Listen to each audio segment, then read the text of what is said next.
Orbital Supermax, Episode 6, by Jordan Ellinger.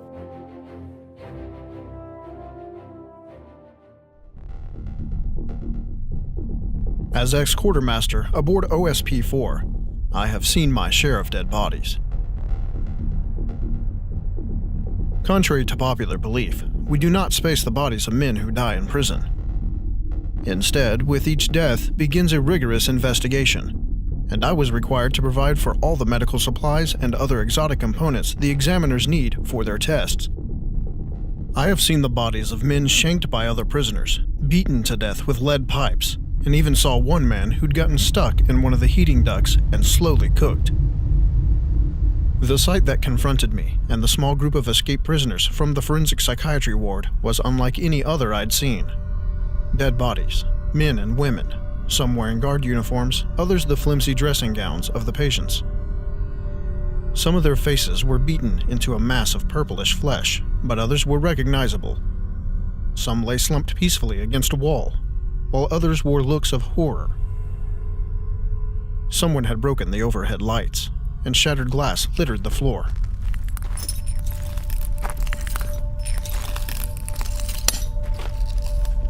I heard a sob from Kayla Wyrick. She knelt next to a young man with angry red welts on his cheek and a frightened stare captured in his cold, dead eyes. She said something to him I couldn't quite hear. Figuring she needed some privacy, I left her and joined Wes Morgan, the mercenary we'd rescued from the maximum security wing, who stood further down the corridor. Do you feel that? Existential terror? Yeah, I'm there. No. He took a deep breath. The atmosphere mixture is wrong in this wing. Captain Kilkenny's attack must have damaged the recyclers. There's too much nitrogen and too little oxygen. You can smell that? No. But I feel a little drunk. Don't you? That's one of the signs of nitrogen narcosis. We need to find Herby and get the hell out of here as soon as possible. I turned and looked at the other half-dozen or so men in orange jumpsuits. They were all armed, many with prison tattoos on their faces and hands. One of them, who I learned was simply called Shank, had dyed the white of his eyes so that he stared at us with blacked-out orbs. Not the type of men who needed any more OSIS anythings. They were enemy of our enemy, so to speak, and we'd somehow come to the conclusion that it was best to travel together, as long as we were all trying to avoid becoming the Nova Dog's next meal. Literally, they were cannibals. Now, that decision was starting to look a little dicier. What do we do about them? Nothing. Morgan raised an eyebrow and looked over his shoulder. Look at them. At the armory, they were taking turns trying to out-alpha male each other. Now, they're more afraid of Kilkenny than they are of us. If they weren't, they would have already shot us both in the back. His eyes roamed over to Wyrick, who knelt next to another of the bodies. And done much worse to her. He was right, of course. The worst of the bunch had stayed behind with Fat Max. I had no doubt they'd already been captured by Martin Kilkenny. The rest of them, they were like a headless snake. Not as exciting as a live one, but also not as deadly. Our little group had made our way further into forensic psychiatry. It was a small ward, but all the hallways were maddeningly similar, and there were quite a few double-locked doors that had been smashed open, often at a physical cost to the assailant if the bloody marks on them gave any indication. Always, we heard laughter. The disturbed, joyless laughter that was as involuntary as a sneeze. Eventually, we found one of its sources. A slim man with a jaundiced skin. He was covered in medical bandages he'd stolen from an overturned medical cart. He was desperately trying to bind wounds on his hands and wrists. Wyrick knelt quickly to offer aid, but recoiled when the crazed man offered his wrist, and she saw the metal band that dangled on one of them. She stumbled back into my arms, and for a moment I smelled sandalwood and roses. I was reminded that she had put on perfume earlier in the day, never suspecting that an attack by pirates would turn everything upside down. What's wrong? His watch belonged to a friend of mine. Her hand closed on my arm painfully, but her eyes were locked on those of her patient. It was obvious that her friend's corpse now decorated the corridor behind us. One of the prisoners, name of Relic if I remembered correctly, came to the same conclusion. Only a few hours ago he'd threatened us with a patch gun, but running for your life from a group of cannibals is a heck of a bonding experience. It wasn't that he cared for Wyrick, it was more like he'd come to view her as part of his pack. Any threat to the pack was a threat to him. He caught the man by a wad of hospital gown and shoved the barrel of his gun into his cheek. When the man didn't react beyond a giggle, Relic fired the weapon into the wall, and then pressed the now sizzling hot metal into the same spot. You're a dead man. He's a dead man. Wyrick began to cry, and I clutched her closer to me. The crazed man began to mutter incoherently, and as Relic spun him around, I could see that several hypodermics were lodged in his back. West. It's west, isn't it? Only not quite. West. I'm high. West. Up in the sky. Up in the sky. I'm high. You gotta help me, West. Morgan had raised his gun the moment Relic had moved, but now he squinted and lowered it. Herby? The man's eyes rolled and his head lolled to one side. Morgan took 2 steps closer. Is that you? What the hell happened to you? Relic looked between the two of them, eyes so wide I could see the whites all the way around. His gun shifted from the man we now suspected was Konicek to Morgan himself. You know him? Are you together? He turned to his fellow prisoners. We've been led into a trap, and he's at the center of it. Morgan's eyes narrowed and his hand tightened on his weapons. Just what in the hell? I remembered what Morgan had said about the atmosphere. Relic, I said, using his name to try to put him at ease. There's no trap. This is the man we've come to find. He is the reason we are here. Wyrick pushed away from me, and I was suddenly aware of how much I'd enjoyed her attention. Your friend killed my friend. Her bearing had changed in an instant from despair to bitter anger. We're not taking him with us. Morgan's anger was almost indistinguishable from any of his other emotions, except that it was colder, harder. I knew that if I didn't interject, he'd shoot Relic down without warning, and then we'd have to fight our way through his friends as well as the patients. Now, Kayla. I quickly corrected myself. I was not immune to the ward's altered atmosphere. There is no evidence that he did the killing. Those needles in his back. Obviously he's been drugged, and not by anyone with medical training. You've got about 10 seconds to put down that rifle.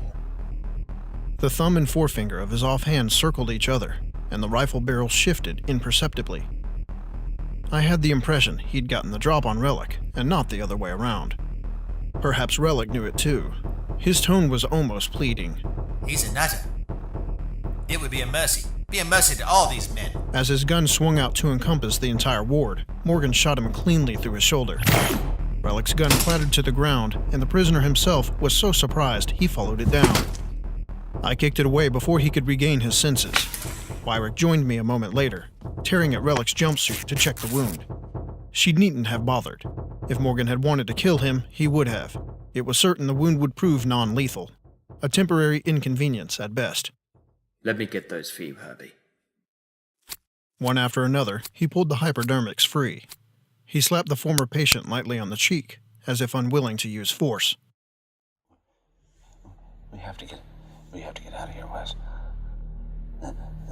They're all around us. Morgan nodded, and I breathed a sigh of relief. We had found the right man, and it looked like we were all going to get out of here in one piece. I rose and came face to face with 5 hard men and the barrels of their rifles. Not believing that they could be meant for us, I turned around and spotted a herd of humanity down the corridor. A dozen men or more, in blood-stained smocks, many with dry drool on them, stood at the other end. You can put down your weapons now, said one of the prisoners behind me. I realized that the guns had, in fact, been meant for us. Wes had spared Relic's life, but they didn't see it that way. One of us had shot one of them. Our little alliance was breaking apart. My gun clattered to the deck. Wyrick looked back towards the prisoners. Her face was too moist for tears, and I realized that we were all soaked with sweat, though it wasn't much hotter in here than anywhere else in the station. Was this another symptom of the poisonous atmosphere? Morgan did drop his weapon. How do you suppose you're going to get by them? He asked, nodding over his shoulder. A lean man with not enough teeth spoke.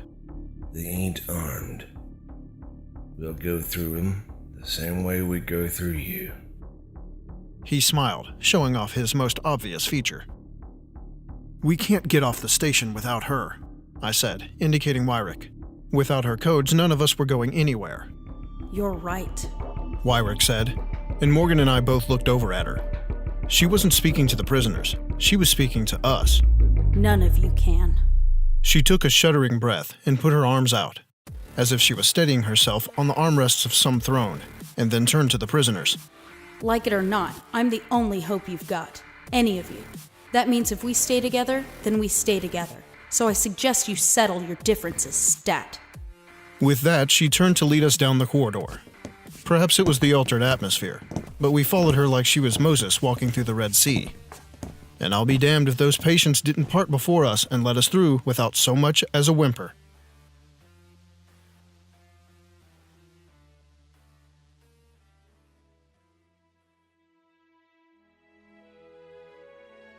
This is Captain Bayne. Thank you for taking the time to listen to Episode 6 of Orbital Supermax by Jordan Ellinger. This official Star Citizen lore can be found within the Spectrum Dispatch section of the Roberts Space Industries website.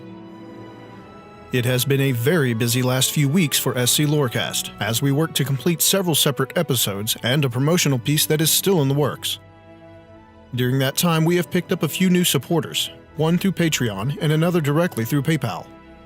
I can't overstate how grateful I am for those of you who have elected to help us make ends meet, and to that end I'd like to briefly drop a few names. First, Miss Hartz, a recurring co-host on Diverse the Verse, a talented artist with her own Twitch channel, and one of our own invaluable voice actors. She has signed up to help out each month, and it is not lost on me that she volunteers her time and effort to be part of our episodes, and she is supporting our development financially. While she is not the only voice actor to do so, it is always significant to me that someone would give so much to help SCLoreCast succeed. I'm speaking directly to you, Miss Hartz. Thank you, ma'am. I will do my best to make use of your time, effort, and financial contributions. Next on my list is a gentleman by the name of Crosby Brown. Mr. Brown is an 88-year-old World War II veteran and one of our biggest fans. During one of our conversations, he told me that SCLoreCast reminds him of the radio shows that he and his family would listen to when he was a young man. This was communicated with a fondness that makes me proud in a way that would border on undignified if I attempted to articulate. I am grateful for not only his financial support, but the way he shares his thoughts and feelings with me on each episode personally. Thank you, Mr. Brown. Your monthly contribution will go a long way to helping us expand our presence and bring all our listeners a more polished presentation. With that being said, I also need to point out a few other things. Those of you who can't, or simply elect not to support us in a financial capacity, are far from second-class Star Citizens in my mind. It is amazing to be able to cover costs, but it is also rather pointless without a larger listening base. We are building up quite the audience across the current platforms, and a great many of you take the time to leave substantive feedback and share our episodes with your friends and family. In many ways, clicking that share button is the greatest way anyone can contribute to our success, and I thank you for doing so. Regardless of your involvement with our support, I hope you all continue to enjoy what we have provided, and know that the team here at SCLoreCast is eager to bring you much more. Thank you for listening. And as always, to all you Star Citizen fans out there, we'll see you in the verse.